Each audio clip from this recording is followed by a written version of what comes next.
Good morning, good afternoon, and maybe it's good evening for you. My name is Vivian Acquah, and I'm the workplace wellness advocate. And besides being a workplace wellness advocate, I have also taken upon me the role of being an event organizer. So I think that you might have seen a huge event coming up, and if you haven't seen that one yet, then I'll definitely, bring this one up. So I am showing my son Orlando, who is at the photo. He's about 2 or 3 years old, and the reason why I'm showcasing him is because he is the start of everything that I'm doing at the moment. He is the start of Amplify DEI.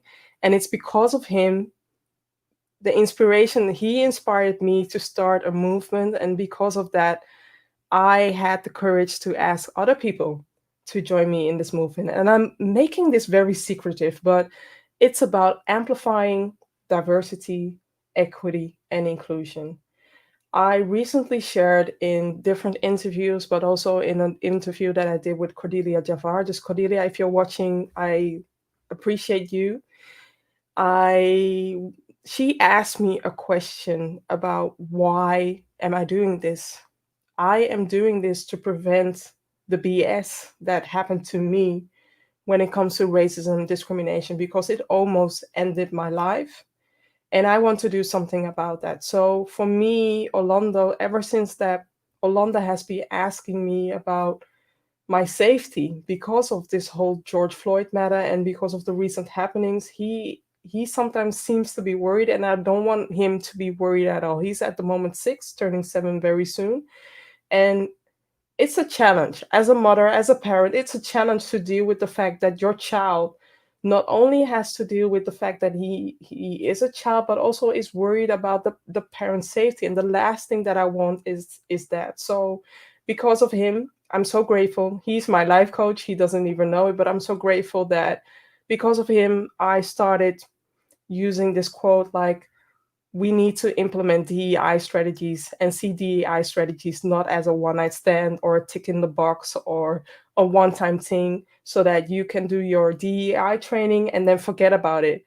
And that's why 71, not one, not two, but 71 speakers are joining me in this amplification of diversity, equity, and inclusion. So if you haven't heard about it or if you haven't seen it, please look at the amplifydei.com website because it is going to be epic.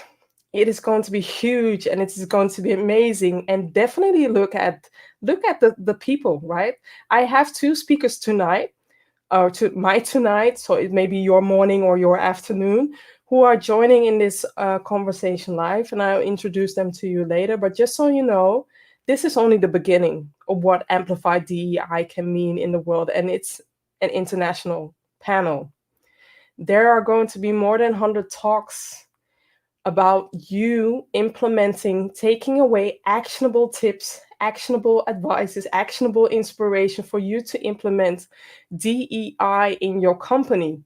It's not going to be a soft talk about what diversity means or what equity means. Of course, we will add it in there, but also know that you'll receive 20 minutes presentation. So each presenter has the challenge to create 20 within 20-minute presentation to create actionable steps for you to implement whatever diversity topic you want to implement, for you to implement that and make that change.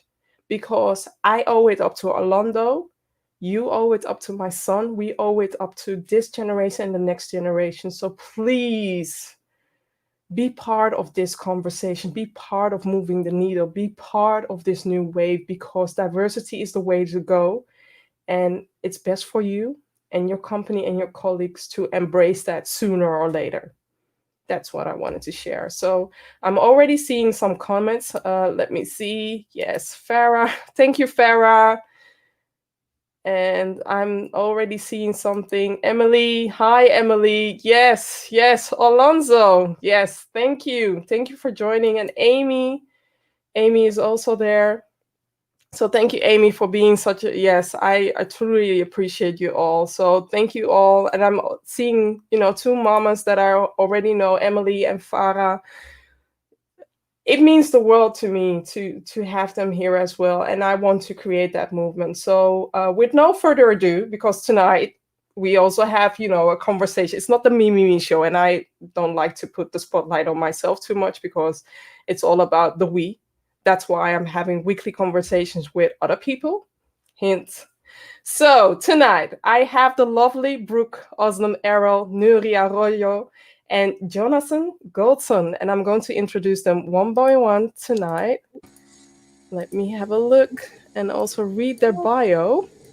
So the first one is Brooke Ozlem Erol. She's bringing more purpose to work. She works with both individuals and organizations to make this happen. And Nuria is an organization transformation champion and future of work designer with international experience as a consultant and business observer. And Yonason Goldson, he's an ethics speaker, TEDx speaker, and a former hitchhiker who applies ancient rabbinic wisdom to the challenges of the modern work. Welcome, everybody. And I'm so excited to have this conversation with you all. And let's start with what is your connection, Brooke, when it comes to humanizing the workplace? Why is it important for you? Thank you, first of all, for having me, and it's good to be with all of you and everybody who's joining us. For me, I think it started when in my first job at the corporate life, where I saw a lot of people working only for the weekends and looking forward to their Saturday, Sundays. And it felt so strange to me that people would not like 5 days out of 7 and only work for the weekends or a retirement. So I started observing what is not working in really early on.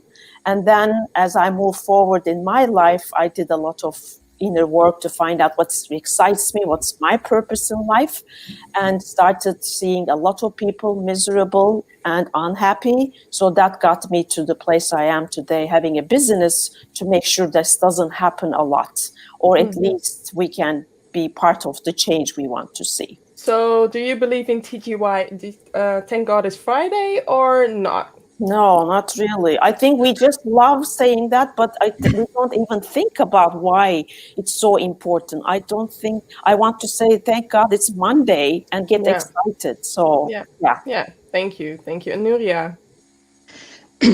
I think during my corporate part of my life, I saw people that could not be themselves and could not bring everything that they were.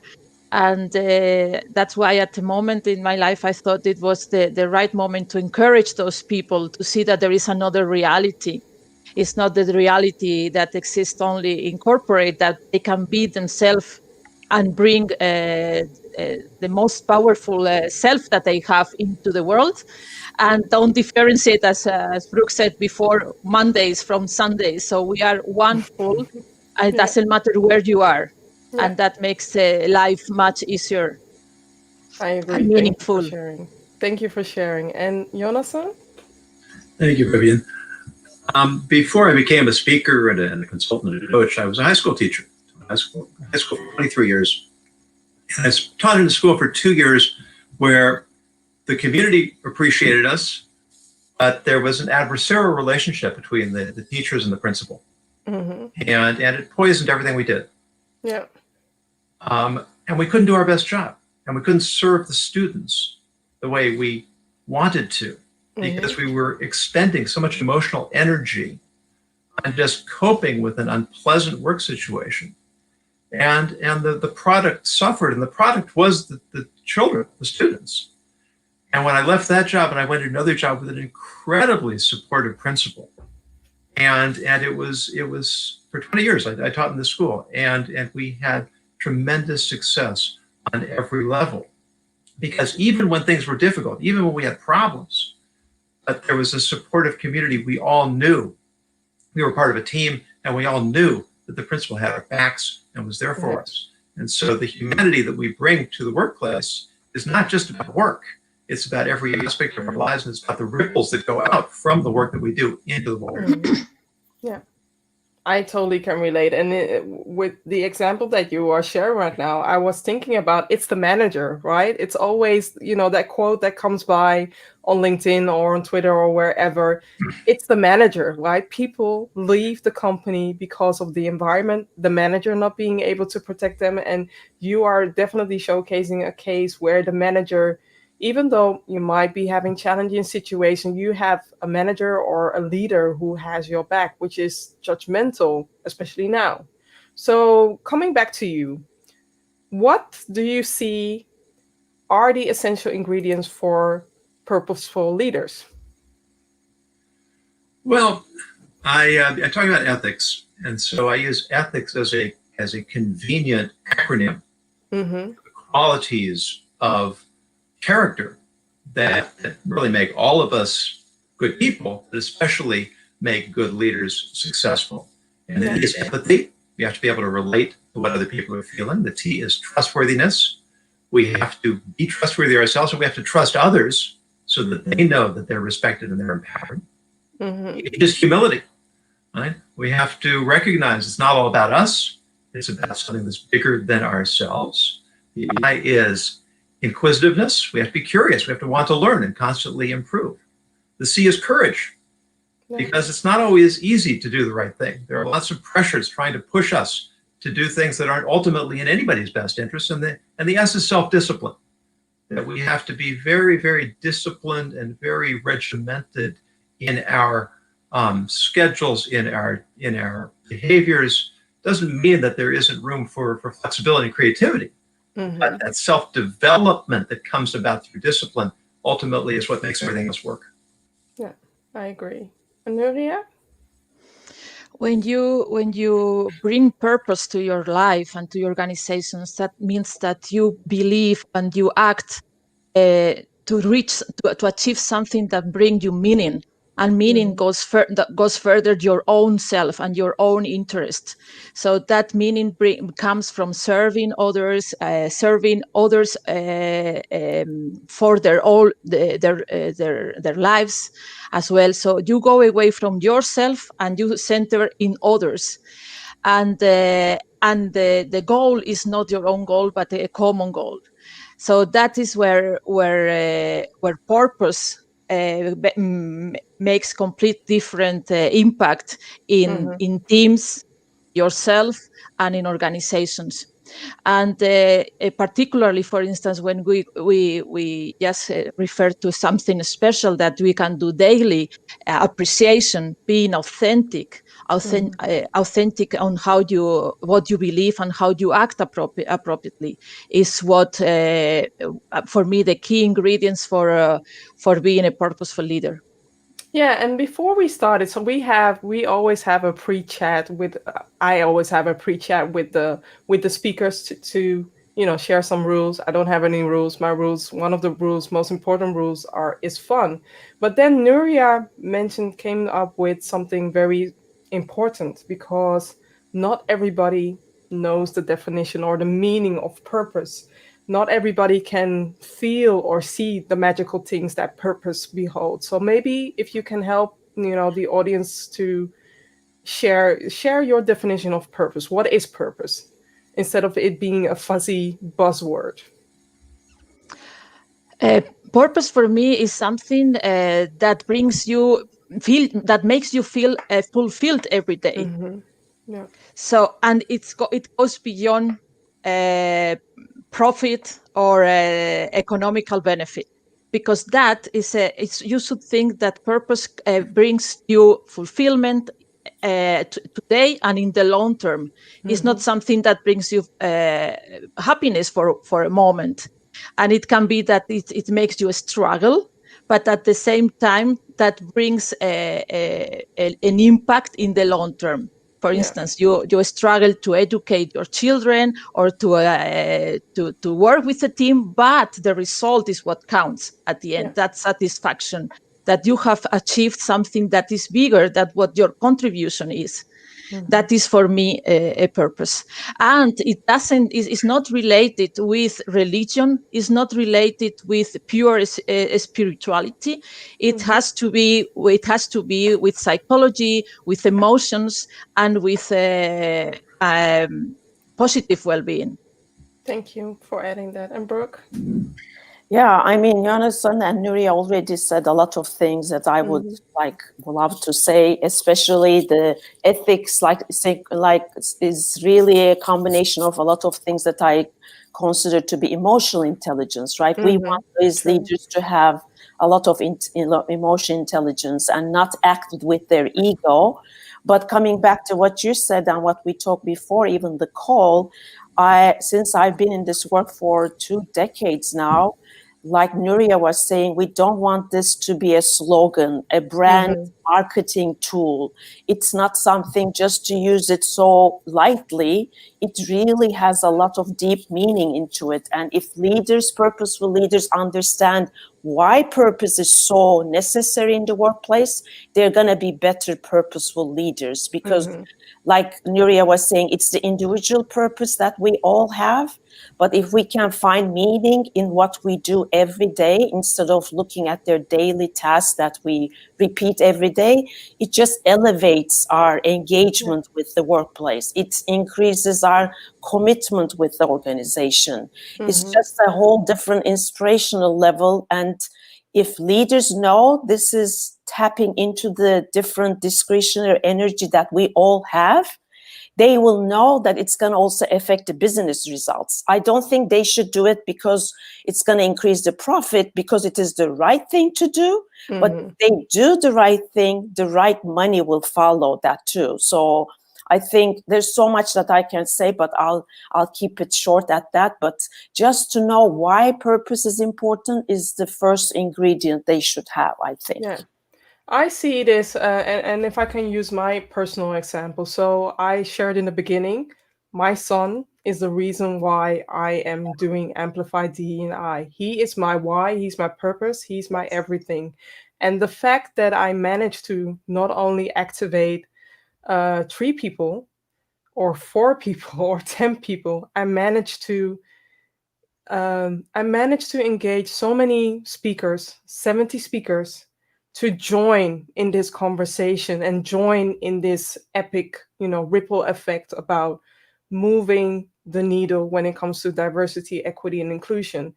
And to me, personally, this is a very personal summit that I'm doing. But for me, this is an example of leading with purpose, where my heart is with Orlando, with the next generation as well. But this is my why.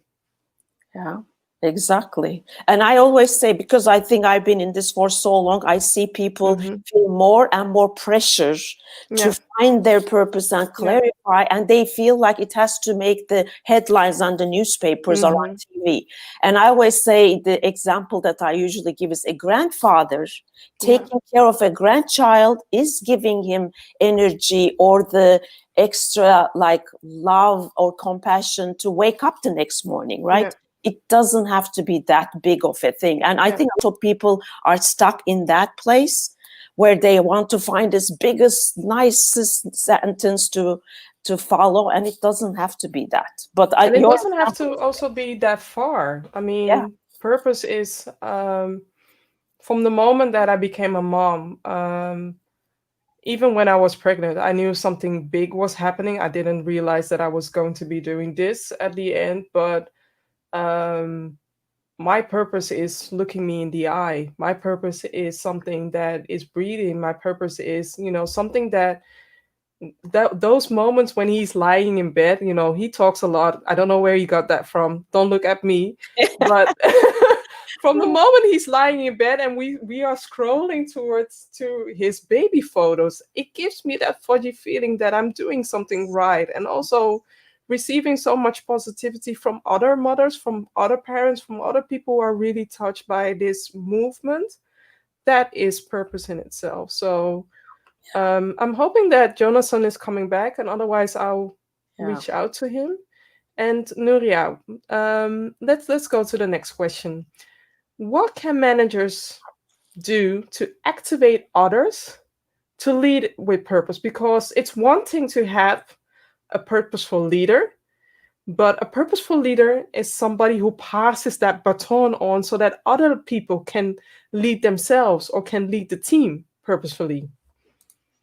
Yes, purpose is not something you can impose. So you can only live it yourself, and so that others can see what you are doing. So it's just inspired by example. Yeah. And so if you want your people to have a purpose, you can show them, for instance, that you are not self-centered anymore. You are thinking about how you can serve a cause. For instance, you want to really care about your employees. So then you put your employees or your team first. That is already an example of your purpose. You are not focused in your profit first, in your results first. You are caring about your people first. That is an example. You can be humble, as Yonason was mentioning before. You can be first humble. You can be first vulnerable, so that people can join you. You have to bring purpose through inspiration, through your acts.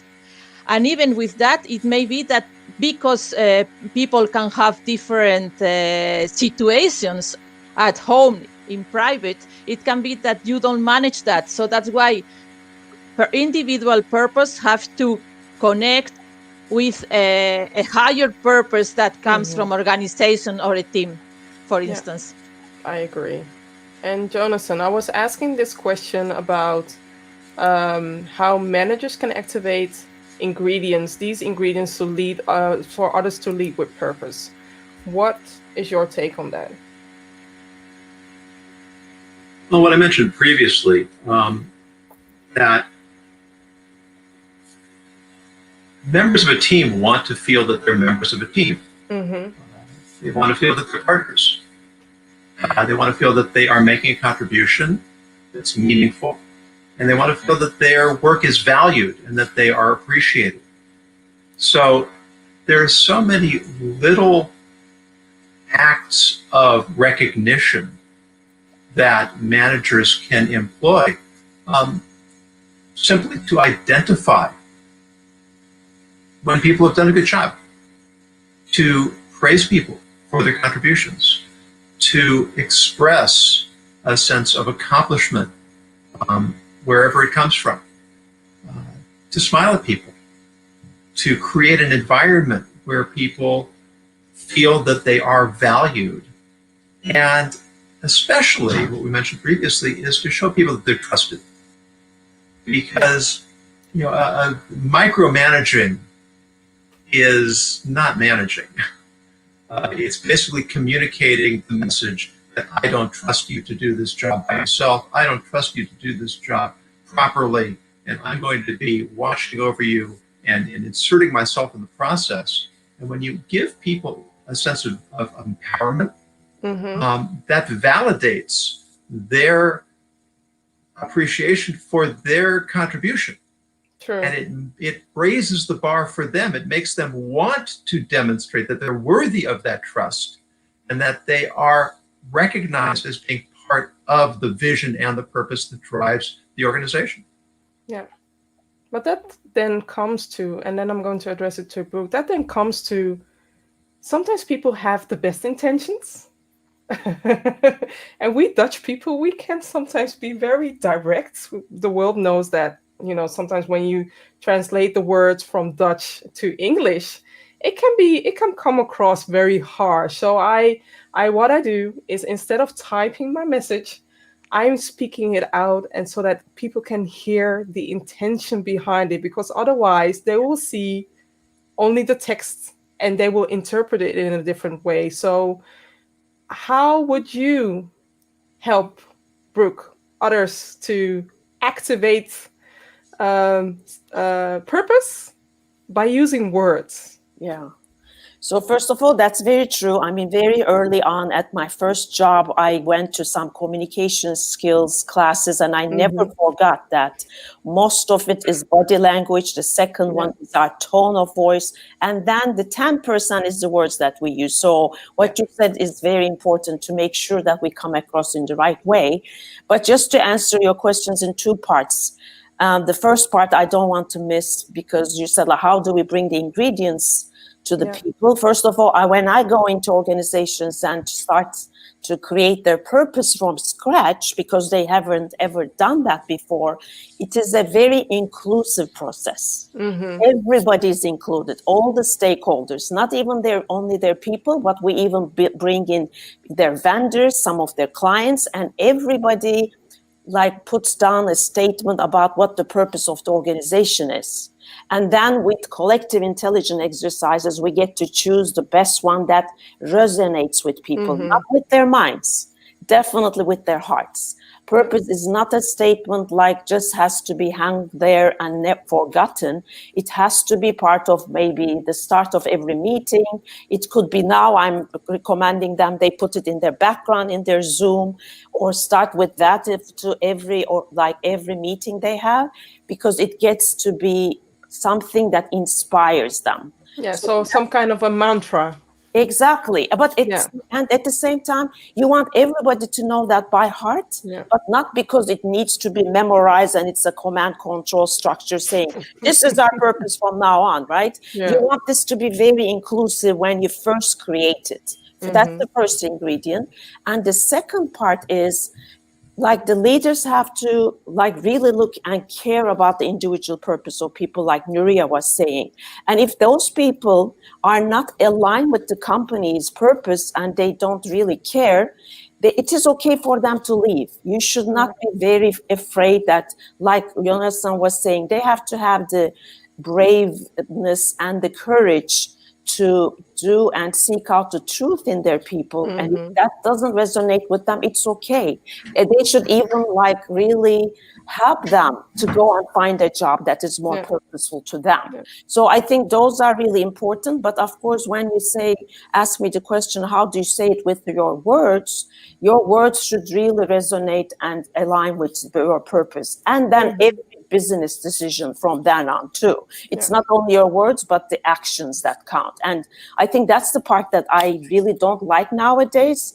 Now people are using purpose for such a slogan and branding stuff. They don't use it for the right reason. It's not part of their business strategy, their hiring, their talent management. It's just there because it looks and sounds beautiful and trendy. So that's one thing. And it's also your purpose can change, right? If you would have asked me 10 years ago, I would have told you, like, what are you telling me? Because I'm just an employee and I'm just working for the money and that's it. So, and now I've become this mission-driven woman who is inspired by a 6-year-old who is not realizing what he's doing in the world, right? So you can change. Yeah, sure. And I agree with that. And the other thing that you said, like, I was only working for the money, because that's what we were raised to do. I think even at that time, if people were asking, what do you find your purpose to be at work? If you took the time, you would have found something besides making money. But being a mom is a whole different story. I agree. That definitely becomes a whole different thing, because I'm a mom as well. But also, it wasn't part of the conversation at all. And it should have been, right? But the other thing that you said, like, is also that purpose does change. And when I have, for example, a friend who has her second child, and she has some health issues from the day she was born, now her purpose is to know more about that disease. I mean, she has a whole different purpose in life right now. So it is definitely evolving thing, even in the organizations as well. So.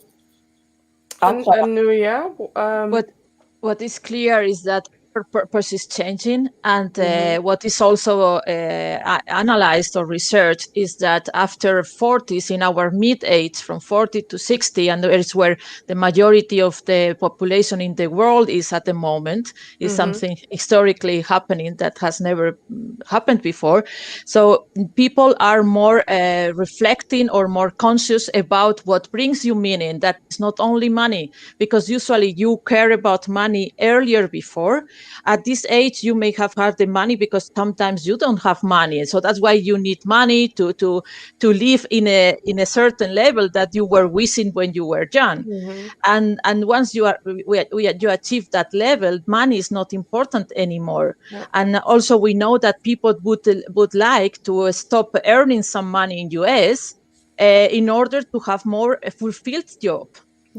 So, and we are at this stage at the moment. This is mentioned in Firms of Endearment, for instance, in the book of Firms of Endearment, that this is a very special moment in history, because most of the population are in this moment of rethinking life, rethinking how to make good, something good, not for you, but for others and for everyone that is coming behind. And this good is not only in business, but of course, business is helping to make good for the planet, for society, and this includes many topics that can be inclusion, that can be respect for environment, and so on. So that at the end, we have a look at it in a holistic way. It's not only individuals, it's organizations, it's business, and it's everything that surrounds us, because everything is important for us. Is this level of consciousness that we may not have when we are so young. The weird thing is that, for instance, people, sons from people that are boomers, between 40 and 60, they may think the same as their parents. So that's why they want to create an impact that is bigger than what they can isolated create for society. That is how we were educated. We were educated to be the best in class. We have been appraised in organizations. We are still appraised by individual goals.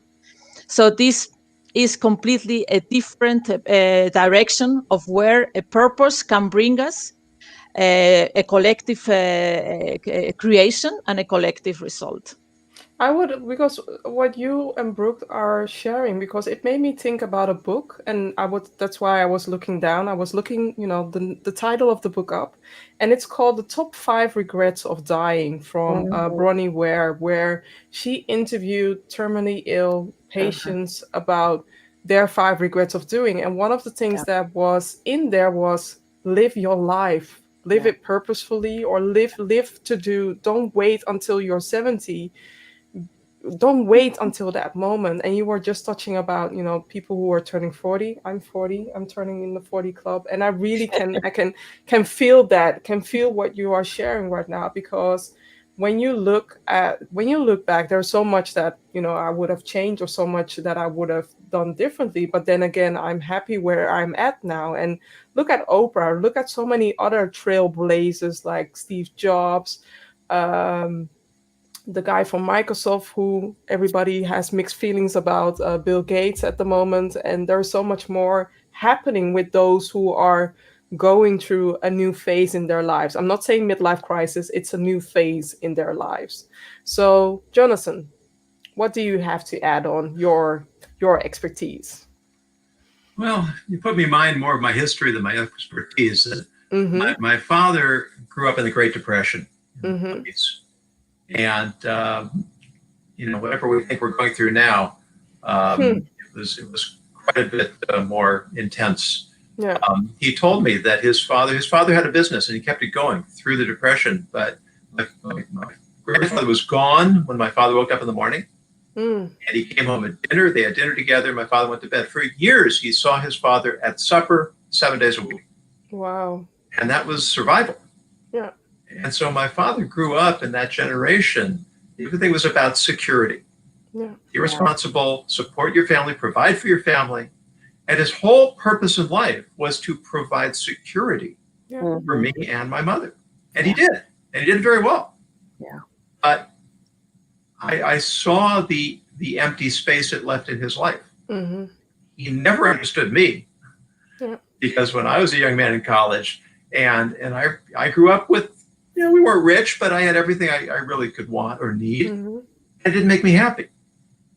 And I had a family business I could go into, and I wasn't drawn to it. And he never understood why what was enough for him wasn't enough for me. Yeah. And he never saw that what he thought was enough for him really wasn't enough for him.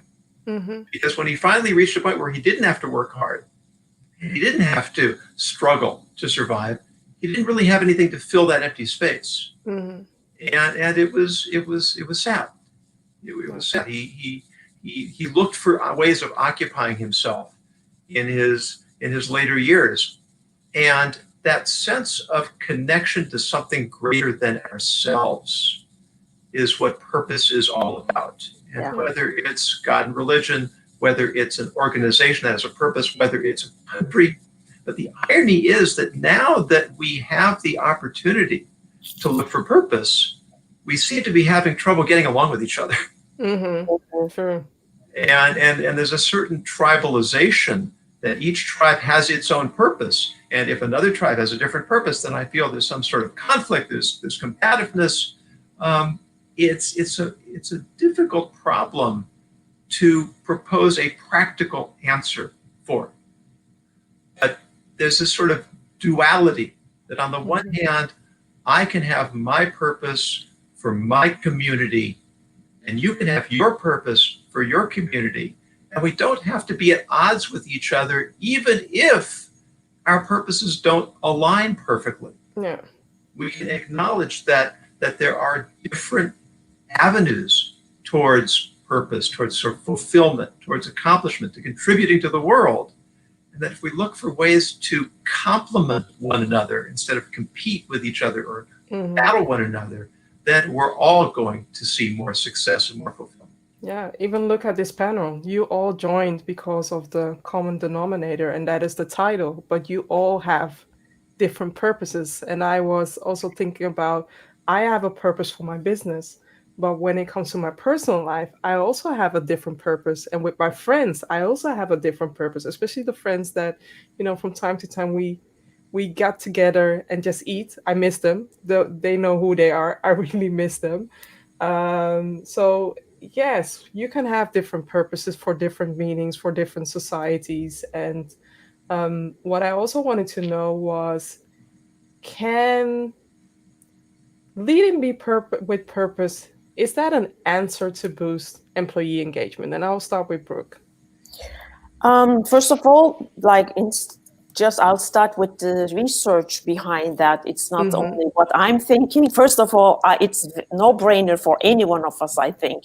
If you love what you do, you are going to work harder and better and maybe longer hours. It won't be work. Yeah, you won't see it as work. Yeah, exactly. So we know that's going to definitely increase our engagement. But I think Bain and Company did the research a few years back. And when they look at people who are satisfied, they're like around 100%, let's say, productive. And then people are engaged are like 125, but the people who are inspired by the purpose of the organizations are at 225%. Yeah. So the more that you love what you do, the more you find some meaning in what you do, it just increases your engagement automatically. And now, thank God to different science fields that we have. I mean, neuroscience, positive psychology, and all the research that's being done is proving that over and over again. I don't get even 1 week doesn't have any new research that's coming up with that. And it just makes sense to us, I think. Yeah. Can purpose have a dark side? Because when you have people who really are into their purpose and are working 200, giving themselves 200%, you also need to charge yourself up, right? To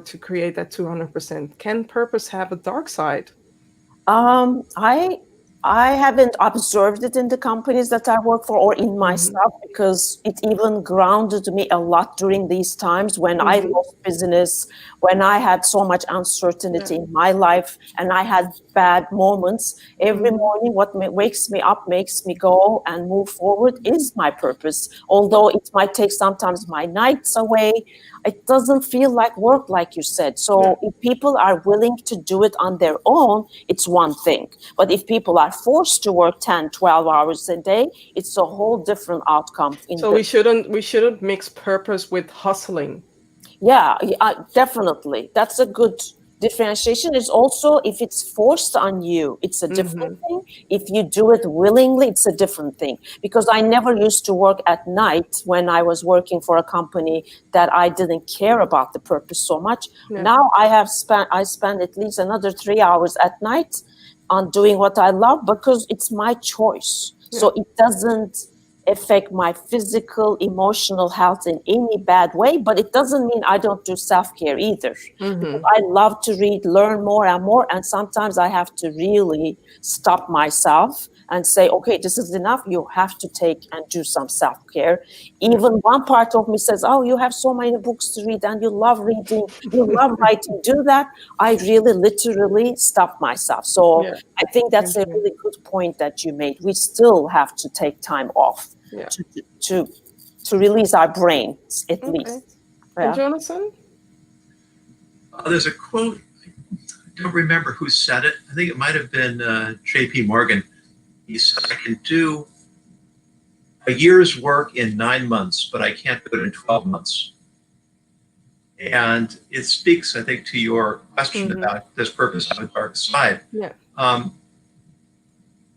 Our brains, our psyches, our personalities, we need lots of different activities and engagements and dynamics. Is it possible there are some people who are so hyper-focused that they can simply throw themselves into what they're doing? Yeah, I suppose there's some people like that. But I think for most of us, we need a variety of different interactions. And I understand that there's a certain science to getting out into nature. I mean, my wife and I take our vacations in national parks, and we go hiking. And the sounds of nature, the randomness of the wind blowing through the leaves and the birds chirping in the water in the stream, it has apparently a measurable psychological effect that benefits the working of the brain. Having conversations with people that we're close to, being playful. There are all sorts of activities that are not specifically focused on our purpose per se, but which keep us energized and keep us healthy and ultimately are part of that larger purpose, because they keep us healthier. They make us better able to do the work that we want to do. True. I forgot to draw these cards, but I need to share them from time to time to everybody. So this is an awesome for all three of them. And Nuria, what do you have to add on? I think engagement is something that have a lot of components. And just for instance, if we talk about purpose, would be just a component. And even here, it would have even 3 components within purpose. You have your own purpose, you have the team purpose, and you could have even the company purpose. So when the 3 of them are there, you would even need something else, because you only with purpose, you cannot be 100% engaged. You need to have your freedom, you need to have your mastery, you have to have your curiosity, you have to have some values that are common, so you are respected, you can show your curiosity, and so on, so on. So purpose is just one aspect. And when purpose is failing in any of them, is something that is impacting engagement. So that's why engagement is very easy to say they are engaged or not engaged, but you can be completely, I could have my purpose, but I have a leader that is controlling me and is just macro managing me, and then my purpose is gone. It's gone. at work. I can have my purpose, that is this duality of lives. I'm a person at work that I can give the minimum just to satisfy my boss, but then I cannot bring my full self at work. Which is creating a friction, right? Because you are putting on a mask, not being yourself, and you're working. It means for the time being, for a few months, you can uphold it. And I've been there. But after a while, it creates such a friction that you are not you anymore, or you become one of them, or you become very disengaged, or you become burnt out because of this combination. Yes, exactly. And we know that this is what is happening at the moment. So maybe 15% or 20% of all the people in the companies are disengaged. So they are not giving the most out of them. Yeah. This is very sad. But however, when we look at the other side, so when we think, imagine the company has a purpose, have a way to go, where they want to go, why do they exist? Then leaders come together, because a company that has a purpose cannot choose leaders that are not having that purpose. So actually, as Brooke said before, the purpose is defined collectively. We want to exist because of this reason. This is why we are here. Yeah. Then every people is such a ripple effect that the amount of engagement is exaggerated bigger. And I don't have a number here to add, but you can just see that everyone is adding up to each other. It's a purpose. For instance, I am joining. This is fictive. I'm joining a new company, especially now with this Corona going on. People are onboarding remotely. How am I going to create that connection with my new team members? How am I going to create that connection with my new manager? And how am I going to align my purpose with the company? Yes. Yes, you can.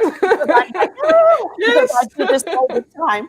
And that's why it's so important. And that comes up each and every time. Once the company knows its purpose and clear about that, one of the main reasons you will use that, the best places to use is when you do the hiring. Hiring, especially now in terms of especially DEI issues, I've always, like when I go into companies, tell them to do hire in a very different way, which is very hard for them to do because they're so used to doing the CVs, the LinkedIn profiles and everything. And there is different ways of hiring where you can eliminate the bias as much as possible because you are doing the hiring with the purpose in mind, but also not looking at their names or their profiles at all. Because now it's proven, there's even research about that shows that doesn't always bring you the best candidate in the first place. So when you have these 5 questions and people answer it. So I have to stop you now. Yes. You know that you are diminishing LinkedIn, right? At the moment, because all these LinkedIn profiles, all these CVs. Is there something that LinkedIn can do to make it more maybe anonymously? I think it's important, but it's not at the first level because we're so used to over decades and decades to look at resumes, the number of years of experience and the cover letters so much, or we look at the name and we already make some biases based on the name itself, that there is no eliminating that. But it could come afterwards, after the first steps. And that's what we do when I go to companies. We don't choose the candidates based on that. But once we narrow it down, we can go back to them and look at what they have done before. But there is ways to do that. But just to answer your question, also, especially in COVID times, it is part of the hiring, but it's also part of the onboarding. It is one of the first conversations, human resources, and I don't even want to even call it human resources, people and culture departments have with the people and the candidates and the people they already hired. They should have that. Yes. They should have that. So people. Yes. Yeah. So people. So I have a final question. Or am I allowed to ask another question? I don't know how open you are. Can we have an overtime of 15 minutes? Is that okay? Yes, it's okay. Yeah. Okay. So I mentioned something about the lockdown, and I want to go back to Nuria regarding this. What can managers do to support their employees during this lockdown while being purposeful? while leading with purpose. Maybe share two things. Each share two things. What can I do to activate that? I think at this moment, that is a very hard moment, the first thing that managers can do is to think about their people, so to really care about them. You have to care about them and their families and their teams.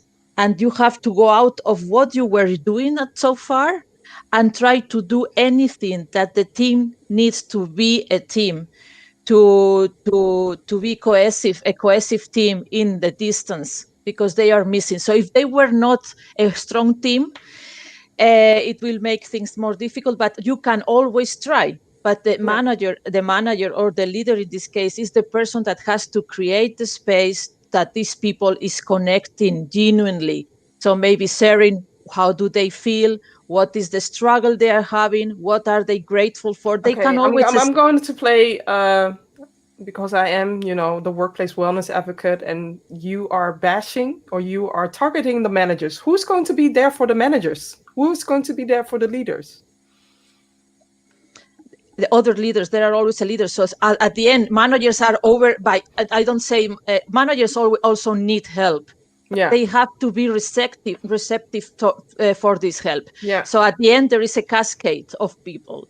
So managers have other managers, and managers have other managers. So there are people reporting to each other. Anybody that has people reporting to them has to rethink the way they are caring about their team.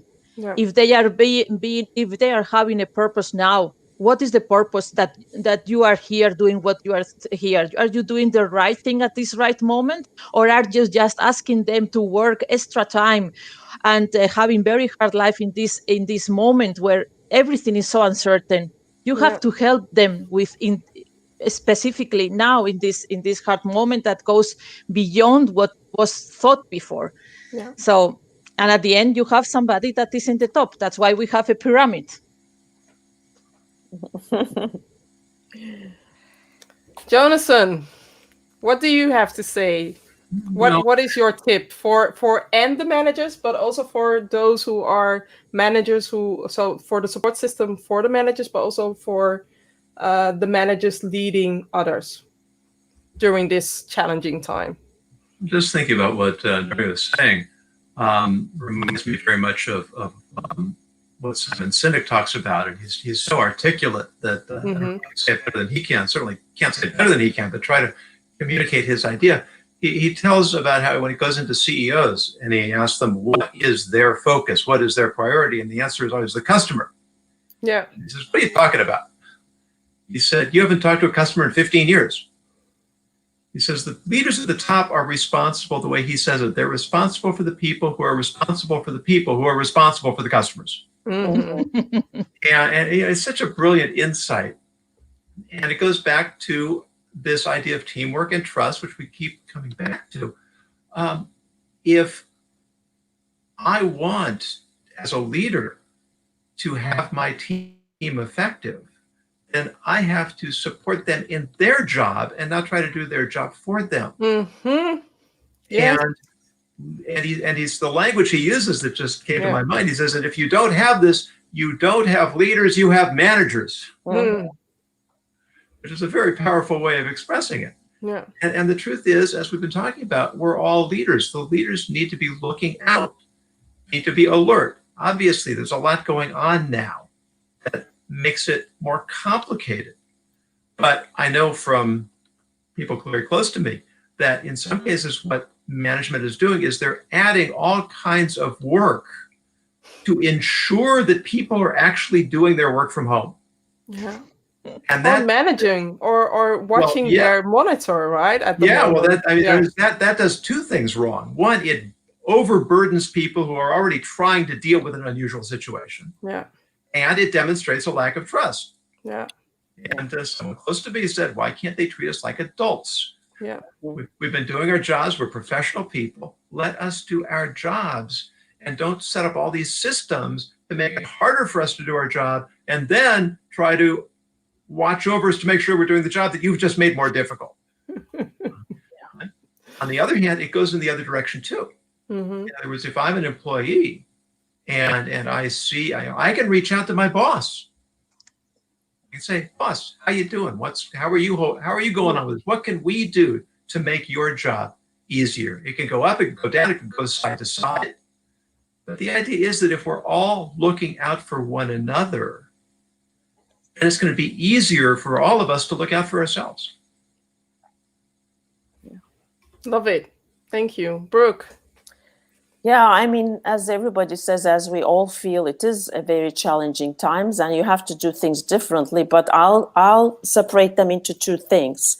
First of all, there are companies who have been purposeful and had great work cultures for a while, and Where are they? Where are they? I have all the list of them if you want me to share them. It happened on Friday. Nuria was another call where I had the CEO with me talking about how purposeful they are.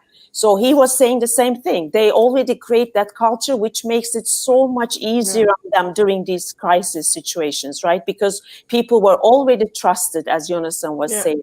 And then they know they can do their jobs, and they already were happy where they work. So these times are still challenging for them, but not as much as those companies who don't trust their people, right? Yeah. So this is such a wake-up call for so many leaders and organizations.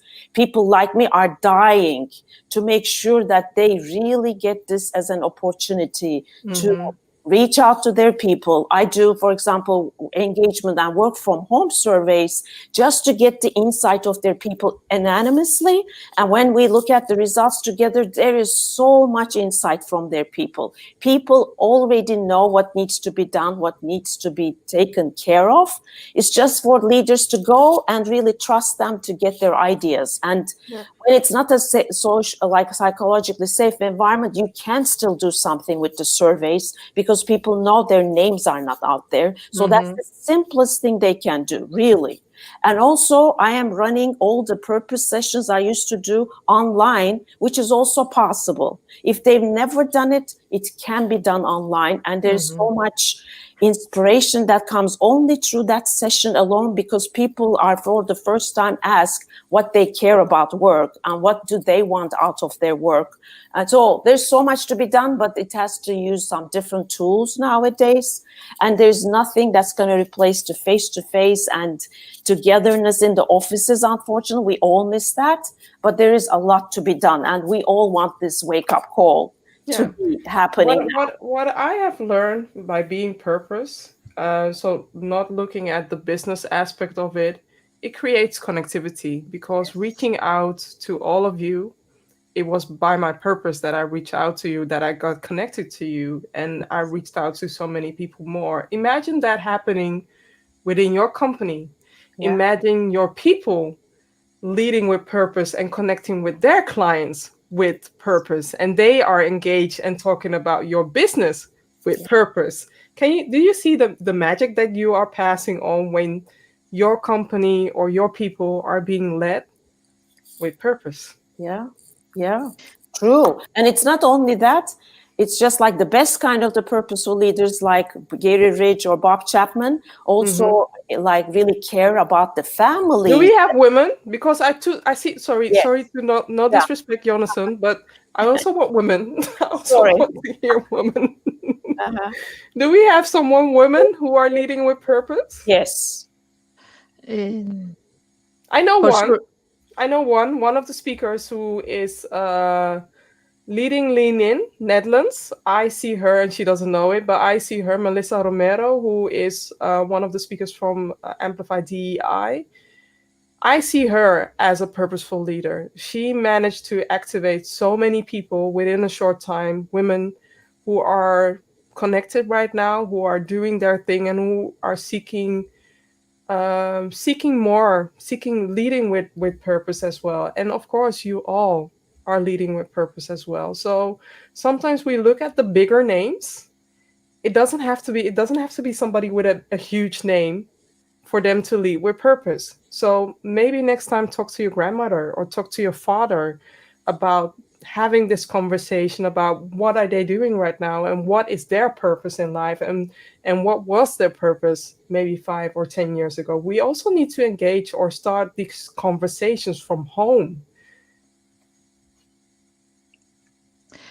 I may add here, now it comes to my mind when you ask about a woman that is leading with purpose, I may add Kristen Haddett, for instance, that is leading, co-founding Student Mate, that she's doing an excellent job and starting from down. So for me, it's a reference where she's leading with purpose and with all or most of the topics that we have mentioned here: gratitude, feedback, empathy, compassion, and making a good business as well. So it's a reference for me. Sorry, there is a car tooting his horn. I hope that you aren't hearing it. I see some comments in and I have to read them out loud. So Coach Samar Siala is saying, I love it when you said my family is my purpose. My family is for me my main purpose as well. And for me, it's the feeling that I'm secure, fulfilled, and have a purpose that affects my social life and business as well. This is my drive to continue to contribute to the world, and it's the connection that I will do. And another one is Amy is sharing, lots of companies are missing out on great candidates. Yes, they are. And Mina, I hope that I'm pronouncing your name right, being transparent and authentic. So going to the next question, this is the last round. What is your wish for 2025 when it comes to humanizing the workplace and purposeful leadership? What do you wish to see, Yonason? Oh boy. This is a tough question. Well, there's so many different ways to go.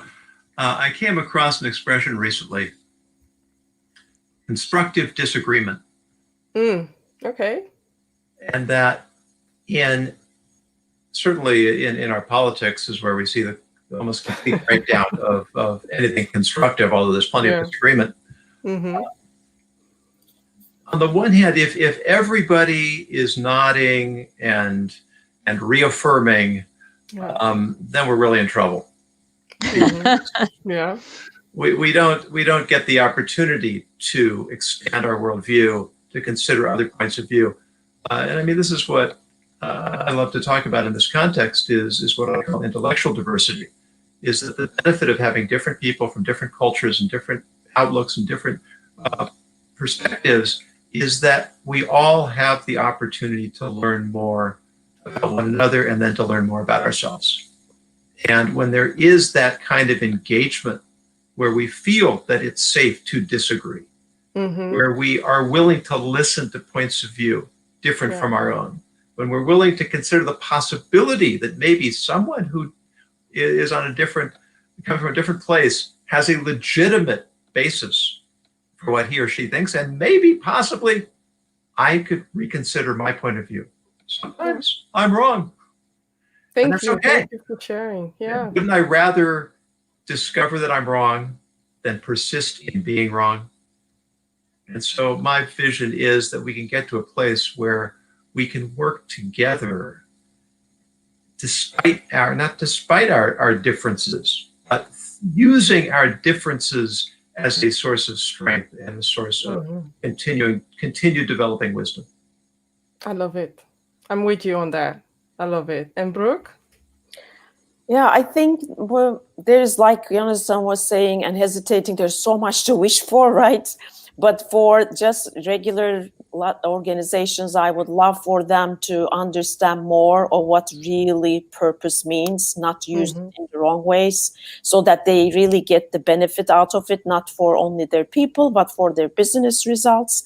And just like, I think I read it in a UK academic report, it was saying like purpose of business should solve people's and planet's problems profitably, not profit from causing more problems, right? And there's so much of that, and we are at the lowest point of like having trust in organizations, including governments. And even for United States, I hope to also have a purpose for our country that brings us together, unites us. So I feel like government is an organization I really, really have to care about in the election year. So if we can have a purpose that unites us, I would love that too.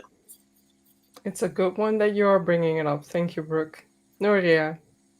I would like to have in 2025 more organizations or many more that have humanized the workplace, meaning that they have worked the human focus within the organizations. All the topics we are talking about here in your series, all are needed.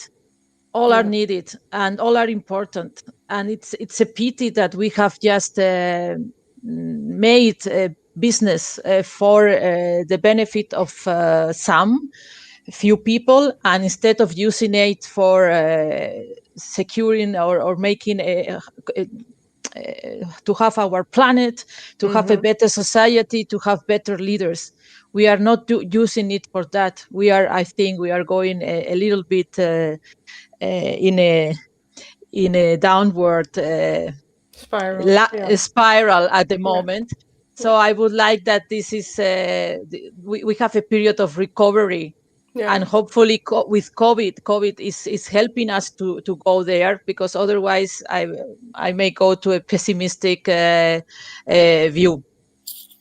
So I understand you, and I want to stay optimistic with you. So there's a lot that we need to learn, but also this lockdown in the beginning, I was so mad and so angry, but then again, it took me some time to reflect. It took me some time to see that there are beautiful things happening and that there are things that we are supposed to be grateful of, because don't forget, some people lost their loved ones. Some people lost, some people have people in the hospitals at the moment who are fighting for their lives, and we should be grateful. We should be grateful not only for Thanksgiving, but be grateful today on a daily basis, so that we can lead with our hearts, can lead with purpose, and to engage with others. So thank you for this conversation.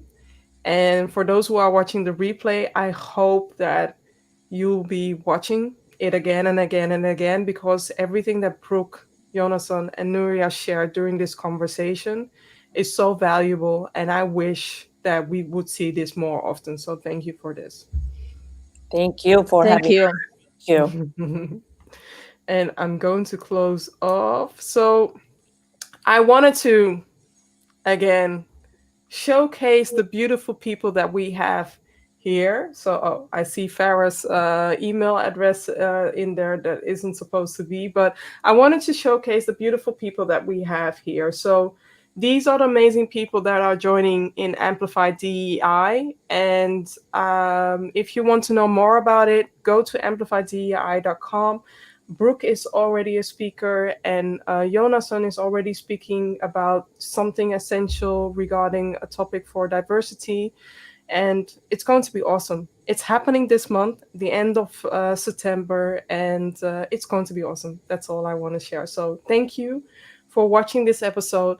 Next week, I'll be taking a break, so there won't be a live conversation about humanizing the workplace. But what I can do is, share the link so that you can watch the previous episodes, because to my recollection, I recorded more than 70 talks, and I'm about to celebrate my 1-year anniversary with LinkedIn Live. So thank you for being here. Thank you for watching.